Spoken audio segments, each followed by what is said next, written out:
Olá, pessoal, iniciando então a nossa aula de hoje. Estamos na nossa terceira aula sobre preconceito e discriminação, em que nós estamos focando em vários assuntos em relação a isso, tá? Então, nós estamos conversando sobre esse tema, e hoje nós vamos conversar sobre um tema que ultrapassa o campo social, né, e entra diretamente no campo do inconsciente, que é o quê? O preconceito e a discriminação de gênero, sob a ótica da psicanálise. Então, para a psicanálise, pessoal, o gênero não é apenas uma questão biológica ou social, né? Ele está ligado à forma como cada sujeito se posiciona diante do seu desejo, do corpo e do outro, tá? Então, para Freud, nos 3 ensaios sobre a teoria da sexualidade, ele já nos mostrava que a sexualidade humana, né, ela é perversa e polimorfa, tá? Gislaine, o que isso significa polimorfa, né?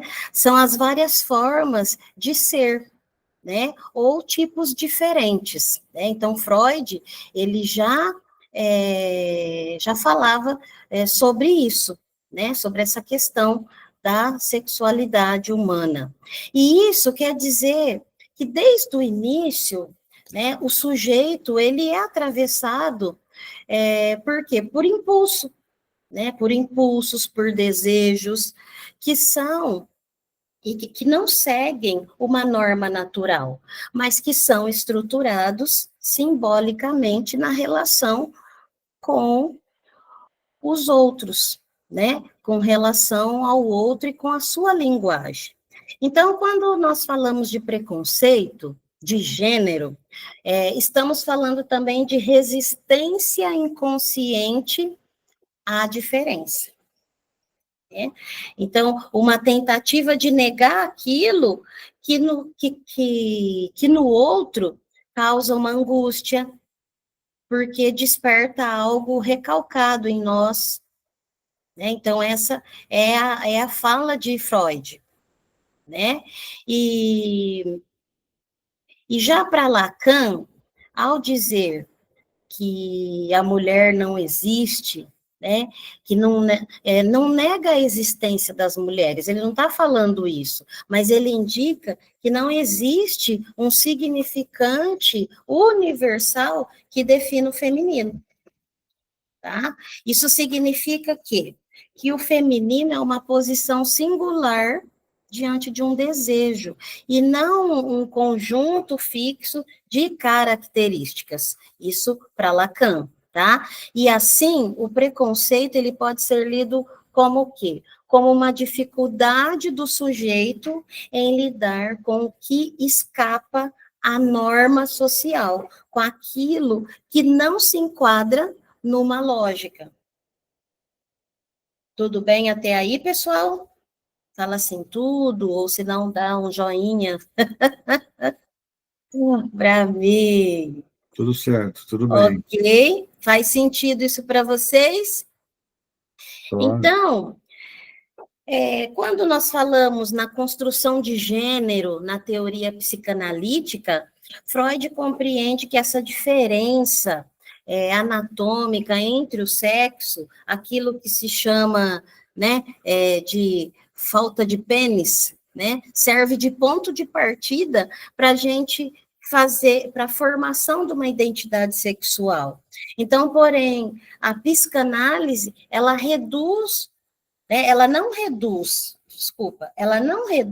o gênero à biologia.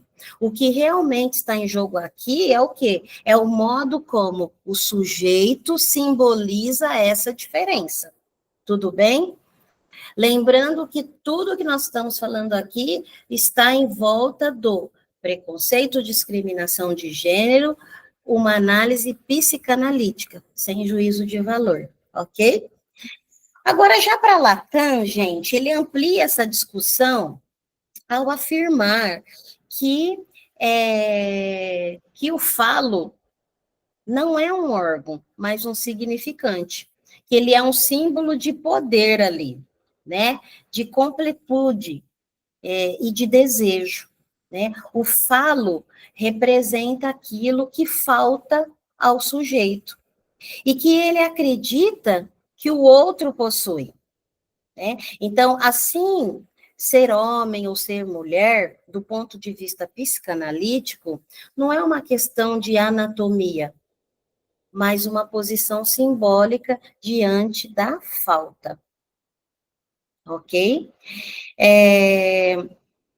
Para quem está vendo aqui, né, assistindo a nossa aula e é, e é ainda, está ainda estudando, né, e não, ainda não tem essa concepção, né, do que vem a ser o falo, né? O falo, ele pode, né, se referir ao quê?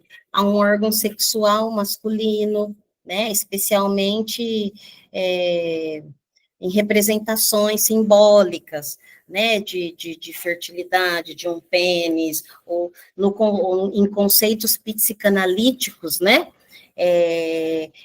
o falo, ele é, por definição, a questão genital, tá bom? Então, quando eu estou falando de falo, né, é um símbolo ali da fertilidade mesmo e tudo mais. Tudo bem, gente? Então, na psicanálise, especialmente para Freud e Lacan, o falo representa o pênis como um elemento de poder, tá? Um elemento de poder. Então, só para abrir aqui um parênteses para vocês, tá bom? Bom, dando continuidade, então, né, quando a gente fala aí dessa falta aí, já a filósofa influenciadora, Judith, né, ela vai dizer, né, que o gênero, ele é performativo, né, que ele se constrói na repetição de atos e de discurso social, né, que tenta o quê? Fixar que é masculino e o que é feminino, tá? Agora, nunca sei falar o nome dele, me corrijam aí, por favor, para Winnicott, acho que eu acertei. Acertei? É isso aí mesmo, Donald Woods Winnicott. Oh, professor, né? Então, ele, por outro lado, ele enfatiza que o ambiente e o olhar do outro são fundamentais na constituição do self, tá? E a maneira como a criança é acolhida em sua singularidade pode facilitar ou dificultar o reconhecimento dessa diferença. Então, portanto, pessoal, o preconceito de gênero, ele pode ser compreendido como uma falha no reconhecimento do outro como um sujeito de desejo, um fechamento narcísico, tá? Narcísico mesmo, que tenta impor ao outro a própria imagem. Tá? E entrando no inconsciente e o preconceito, a psicanálise, o que ela nos ensina? Ela nos ensina, pessoal, que o preconceito não é apenas uma opinião ou uma escolha consciente, tá? Ele está frequentemente ligado a mecanismos inconscientes de defesa. E um dos principais mecanismos envolvidos aí, né, nessa projeção, principalmente descrita por Freud já em 1911, que ele traz que o sujeito rejeita em si algo que ele considera inaceitável e atribui a outra pessoa. Então, por exemplo, um homem que discrimina mulheres por considerá-las fracas. ou emocionais, pode inconscientemente estar projetando nelas a sua própria fragilidade, que ele não aceita nele mesmo. Então, dessa forma, o preconceito ele funciona como uma formação de compromisso, uma tentativa de manter o eu protegido daquilo que me ameaça internamente, tá?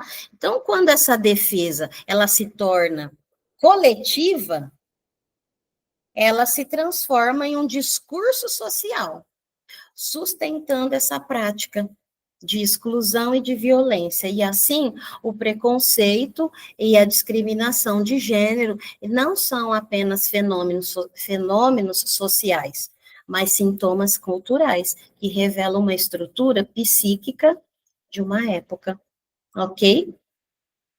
Para dar continuidade e eu falar um pouco sobre cultura, linguagem e segregação, eu agora vou colocar vocês numa para nós fazermos aqui uma nuvem de palavras, que é bem interessante, que eu vou passar para vocês, e eu gostaria que vocês participassem. Eu vou colocar aqui no chat para vocês palavras, e eu vou pedir para que vocês respondam a essa pergunta que eu vou fazer para vocês. Vou mandar aqui o link, e aí vocês podem estar respondendo para mim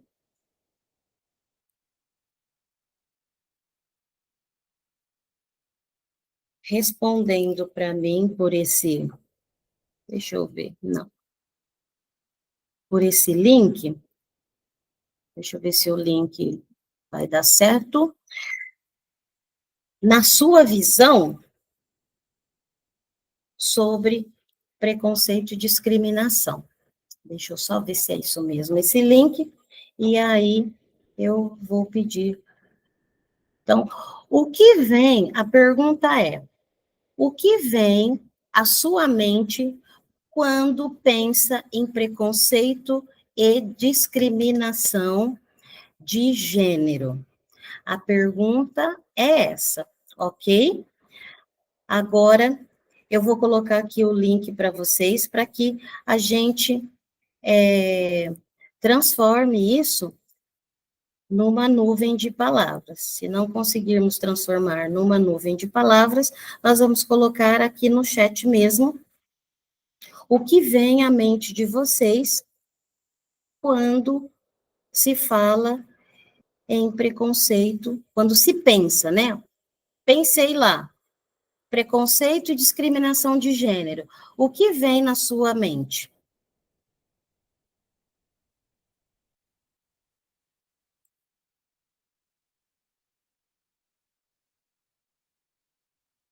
Eu vou. Eu acho que nós vamos fazer aqui mesmo pelo chat. Então, vamos lá. 5 palavras. Quando pensa em preconceito e discriminação, o que vem à sua mente? Responde aí no chat para mim, por favor.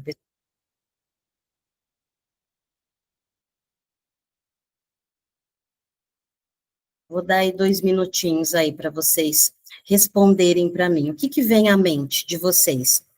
Olha, não estou nem pedindo para vocês falarem, hein? Coloque aqui no chat para mim. Vamos lá, pessoal.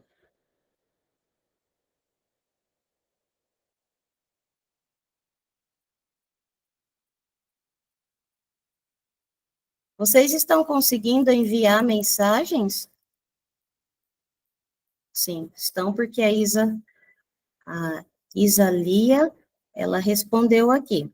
Vocês estão me ouvindo? Dá um joinha, por favor.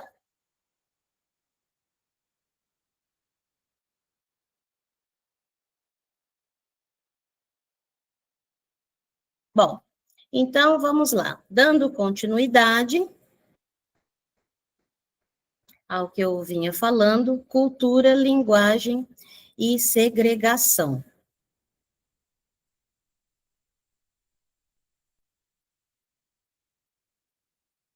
Ok?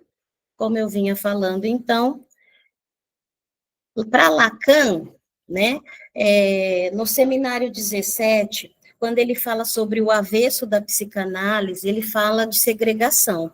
Ele fala de segregação como um produto do discurso capitalista, né?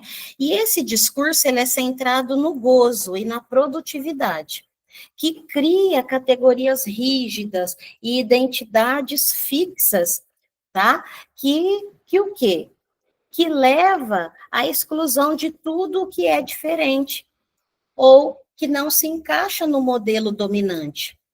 E essa linguagem, por sua vez, ela carrega uma marca histórica de poder e de dominação.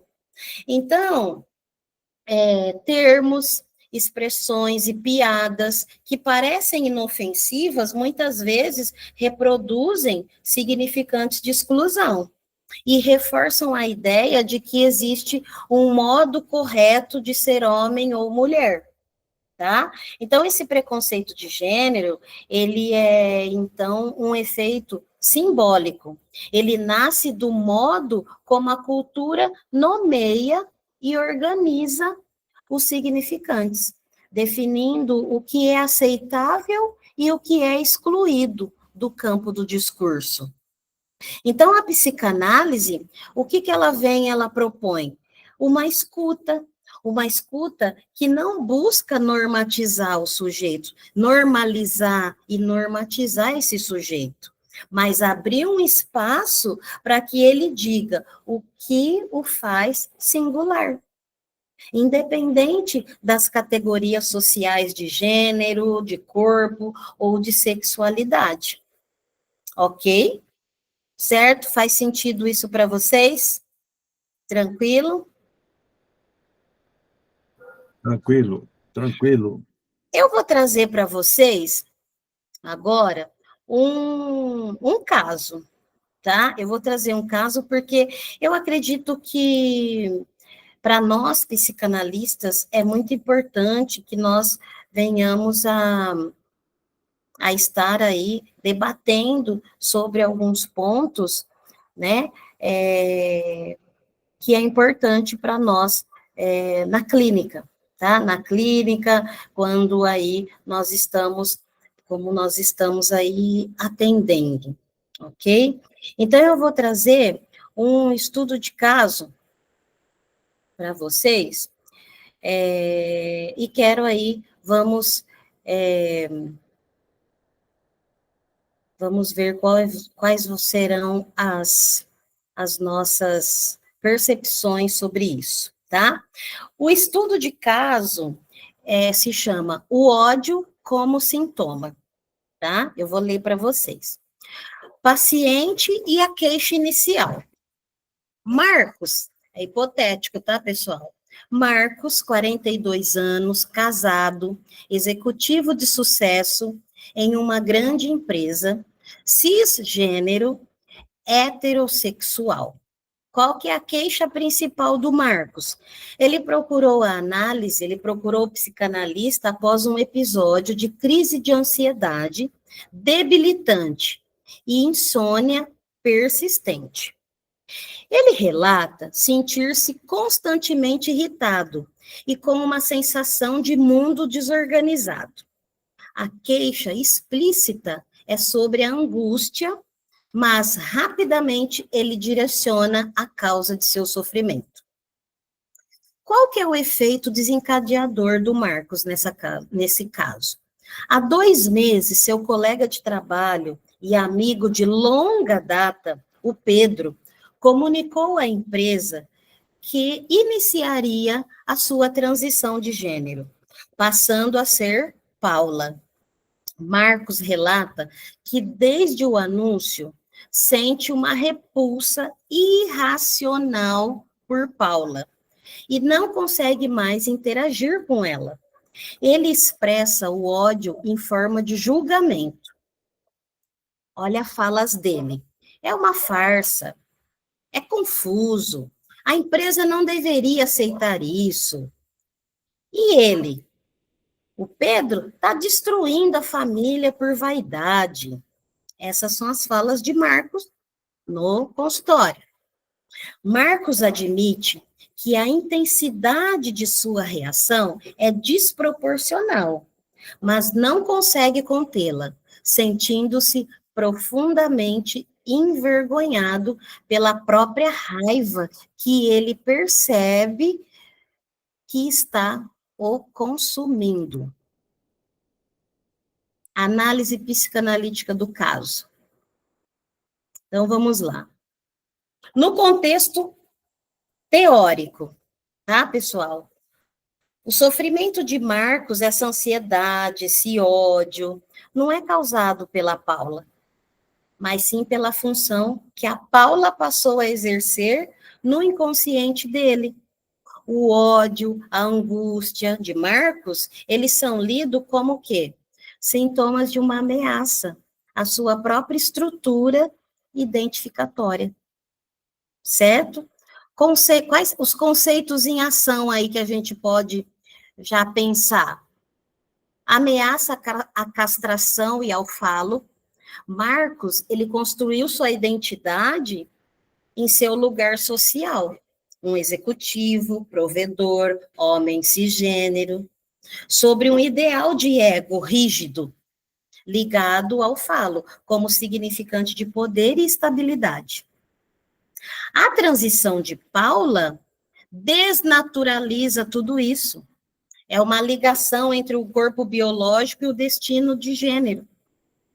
E isso questiona a uma lei que Marcos internalizou como verdadeira, a de que o gênero é fixo e garante poder, ponto. O medo que o Marcos sente não é de Paula, mas é de sua própria ordem simbólica que se desintegre. Qual que é o mecanismo de projeção aí, gente? A angústia de castração, o medo da própria falta, a vulnerabilidade, a de não garantia de sua posição. É projetada em quem? Em Paula. Porque ao odiá-la, o Marcos tenta expulsar em si um elemento de instabilidade que ela representa. O ódio é uma defesa para evitar o reconhecimento da própria fragilidade. Então, a recusa de Paula em se submeter a uma norma binária é vivida por Marcos como uma insatisfação perturbadora, tá? Em que o outro é intolerável, né? Então, o sacrifício fez com que Marcos se encaixasse em ter o seu lugar, tá? Então, no consultório, tá? Qual seria ali nossa intervenção ali no caso, né? No consultório, nós, enquanto psicanalista, né, devemos anotar essa postura de adotar, né, essa postura de escuta flutuante, para não cair na armadilha do quê, pessoal? Na armadilha do julgamento moral, mas sim analisar a função do ódio para o psiquismo de Marcos, tá? Nós devemos acolher a transferência e a angústia. Então, o primeiro passo é acolher o sofrimento, a ansiedade, a insônia, né? Como um verdadeiro material clínico, tá? Então, nós, como psicanalista, não devemos confrontar o preconceito diretamente, mas sim perguntar de que forma o senhor percebe que essa raiva está te castigando. Isso desloca o foco da Paula, certo? Para o sujeito, para ele. E sua relação com seu próprio superego, né? Que é aquela instância moral, interna, que está punindo ele com essa ansiedade. Ok? Certo, pessoal? E agora, sem mais delongas, que nós já estamos aqui quase dando o nosso tempo aí, nesse ponto aqui da da nossa roda de conversa, eu quero abrir esse diálogo, né? Eu quero aí lançar algumas perguntas e fiquem à vontade para responderem. Se quiser ligar o microfone, se quiser responder pelo chat, fiquem à vontade, né? Mas a minha pergunta é: como o preconceito pode se manifestar na clínica? Às vezes, o psicanalista ou o paciente reproduzem discursos inconscientes de exclusão sem perceber, né? Então, como esse preconceito pode se manifestar na clínica? Alguém tem aqui alguma situação que já passou com isso, né? E de qual forma que o psicanalista pode sustentar uma escuta da diferença? Alguém quer falar sobre isso? Ou colocar aqui? Fiquem à vontade para abrir o microfone, para falar, ou para fazer sua contribuição aqui no chat. São pontos que eu trago para vocês nesses 15 dias, pessoal, sobre preconceito e discriminação, são pontos sensíveis mesmo. Realmente são pontos para que nós possamos refletir sobre esses assuntos, ok? Porque muitas vezes eu tenho acompanhado aí psicanalistas recém-formados e principalmente que trabalham com adolescentes e até mesmo situações hipotéticas, assim como o do Marcos, e acompanhando, eles não conseguem desenvolver, né? E nós precisamos desenvolver esses tipos de assuntos nas nossas clínicas. Porque quem atende aqui, levanta a mãozinha, aperta aí o joinha ou a mãozinha, para que eu veja vocês aqui, apertando a mãozinha. Quem já atende aqui? Ok, José Aparecido já atende, que é o nosso professor Siqueira. Quem é novo na psicanálise aqui? Levanta a mãozinha. Quem ainda não atendeu, ou quem ainda está se preparando para atender? Alexandre, ótimo, Alexandre. Lilian levantou a mão. Lilian, com a palavra, pode falar, minha linda. Liga seu microfone. Boa noite, parabéns pela aula. Eu não atendo ainda, para mim é um assunto novo, muito interessante, e estou aprendendo muito. Obrigada. Obrigada a você, Lilian. Muito obrigado. Deixa eu falar uma coisa, Gislaine. Esse é um assunto muito facetado, um assunto riquíssimo, variado, ele tem várias vertentes, né? E seria interessante mesmo que o psicanalista, que o terapeuta, ele tivesse realmente um treinamento, tivesse uma experiência para tratar com esses casos, porque é muito delicado, é muito... Às vezes o paciente ele não se abre a contento, ele segura, porque é um assunto que ele... Por exemplo, na escola, o aluno já sofreu bullying, já sofreu ameaças, qualquer coisa dessa natureza. Então, quando ele cai num setting terapêutico, às vezes ele não se identifica, ele não fala, por uma questão de vergonha, né? Ele tem vergonha de falar sobre aquilo. E eu tive uma paciente que ela se automutilou, né? Se automutilou, e o braço dela estava todo cortado com gilete. Mas ela usava mangas longas e não mostrava aquilo. Depois eu falei, puxa, está um calor danado, por que você não arregaça as mangas? Aí eu percebi as marcas no pulso. Aí eu perguntei, ela se automutilava, por uma questão disso, né? Ela foi preconceituada na escola. E certamente o pai, a mãe também falaram isso daí, né? E só para acrescentar um outro, para não me prolongar muito, Gislaine, eu acho que eu já contei esse caso aqui, eu tive um aluno que ele foi queimado pelo pai com um cigarro, porque ele falou que queria fazer balé. E o pai falou para ele, filho meu não vai fazer balé. Filho meu tem que ser macho, tem que ser homem. Eu falo falando mais alto, né? Então, ou seja, como é que você vai fazer balé? O que é isso? Isso é coisa de viado, coisa de boiola, coisa enfim. O pai preconceituou o menino se automutilou. Quer dizer, o pai queimou ele de cigarro e isso depois redundou em automutilação também. Então, é multifacetado esse assunto, né? A gente tem visto por aí que as pessoas preconceituam mesmo. Parece que existe um consenso, existe uma moralidade intrínseca do tipo assim, não pode ser assim diferente. Você não pode ser diferente. A natureza te fez assim, fique assim. Mas, quanto à psicanálise, ela diz que realmente o tratamento não é biológico, não é físico, é mental, é psíquico. O que machuca o indivíduo quando ele é preconceituado com relação a gênero, né?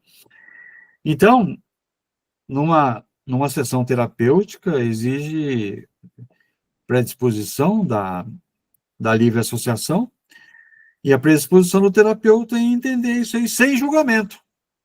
Sem julgamento. Digamos que o terapeuta até tenha passado por uma fase assim, que nós sabemos que isso é passível de acontecer. Às vezes o terapeuta ele assume aquilo com ele, porque ele já traz uma carga dessa natureza.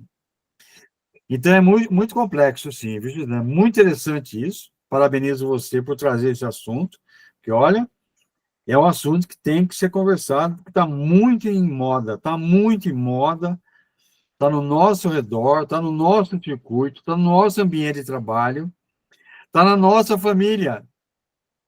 E a gente não sabe lidar com isso. Às vezes me sinto impotente, fico pensando, puxa vida, eu sou psicanalista, como é que eu não consigo trabalhar essa questão, né? Santo da casa não faz milagre, né? É isso Então, aí. professora, aos meus 25 anos, já trabalhando na área da diversidade e da inclusão, eu Ah, consigo falar sobre esses assuntos muito abertamente. Eu trabalho com adolescente e, recentemente, eu tenho feito um trabalho, rodas de conversa, chama-se Aprendendo a Adolescer, né? E essas rodas de conversa, elas se baseiam em cima dos 5 pilares da diversidade.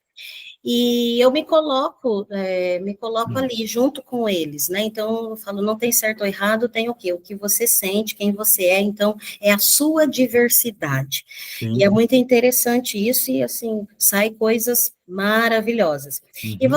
o senhor falando sobre a questão do paciente, né, que o senhor teve sobre a questão do balé, Sim. eu estou muito envolvida com a questão da cinematerapia. Eu tenho um grupo online e um grupo presencial, e nós trabalhamos a cinematerapia. E aí me veio o filme Billy Elliot. Não sei se vocês já assistiram esse filme, que o tema central dele é a masculinidade e a expressão simbólica, né? Então, trazendo para uma análise psicanalítica, Billy, ele é um garoto que deseja ser bailarino, enfrentando o preconceito do pai. Ele é um filme do ano de 2000, né? Enfrentando esse preconceito do pai e do ambiente ali, que é um ambiente de operários, sabe? E do ponto de vista psicanalítico, representa o quê? O conflito entre o desejo e o ideal do eu. E a Exatamente. luta pela legitimização do próprio desejo diante da função paterna. Então, ali são conceitos que a gente pode tirar desse filme, como identificação, a função paterna, a questão do super-eu, o desejo versus a norma, né? Então, Perfeito, gente, perfeito. esse filme é riquíssimo, e tem, assim, outros para que a gente possa discutir, mas daí isso é uma outra conversa que vem a gente vai falar sobre cinematerapia um dia aí. E Coloca para mim, meninos não coloca no choram, chat. Coloca no vou chat o nome colocar. desse filme, por favor. Colocar no chat, e também Meninos Não Choram, tá? Também Meninos Não Choram, também é bem interessante. Estou colocando aqui para vocês no chat, tá? Inclusive pontos a se pensar, tá bom?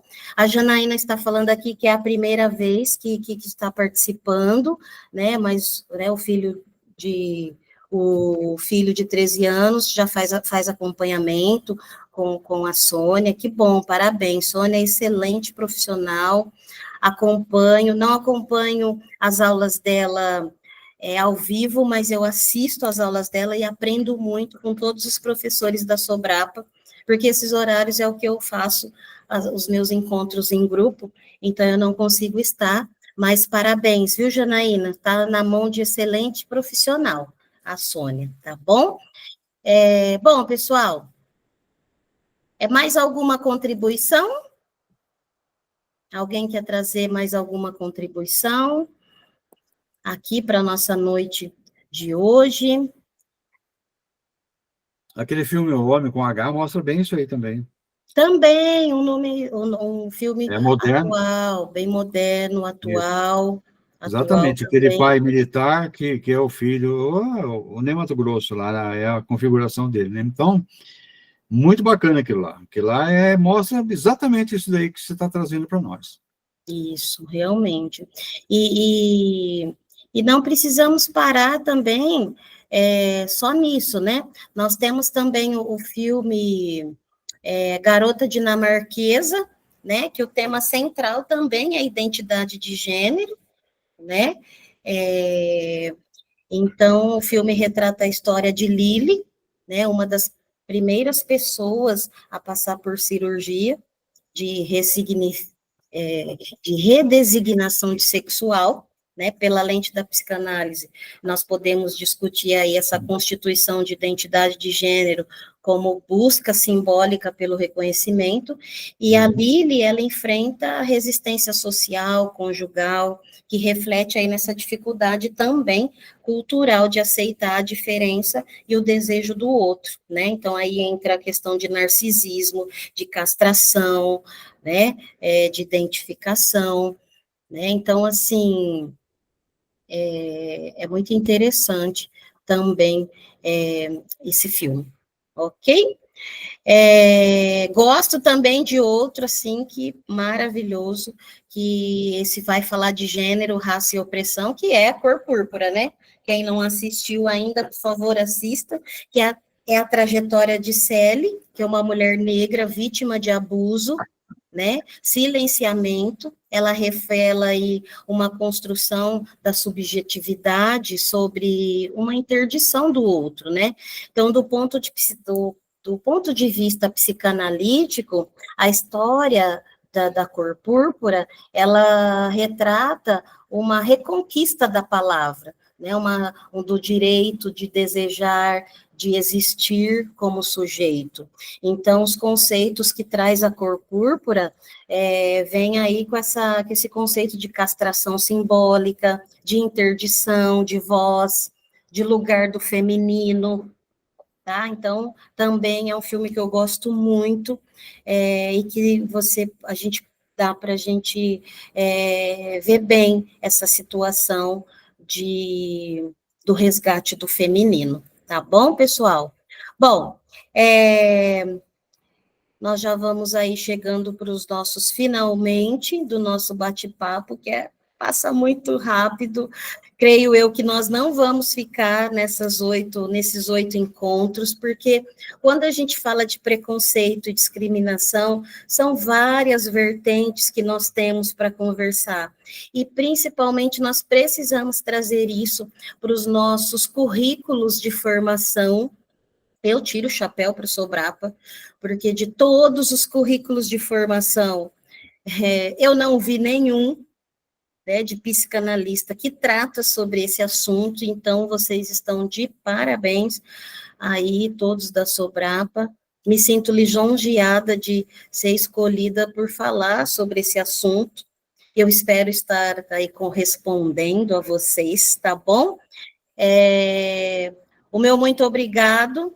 E eu gostaria que vocês fossem aí no YouTube nós já temos, essa acho que é a terceira aula, que vocês fossem nas outras aulas, fossem nessa aula também.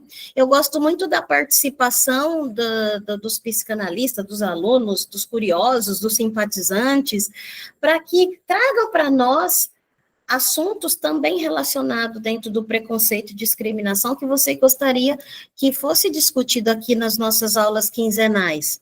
Tá? Porque às vezes a gente, né, professor Siqueira, às vezes a gente acha que, olha, esse assunto, todos são pertinentes, mas vocês trazendo também, eu construo a aula sem problema nenhum, porque eu tenho essa expertise e essa experiência para poder falar sobre esse assunto e também poder trazer aqui para vocês, junto com os meus colegas da Sobrapa, essa análise psicanalítica sobre esses assuntos. Então, sintam-se à vontade para sugerir temas ali, aqui no YouTube também, tá bom?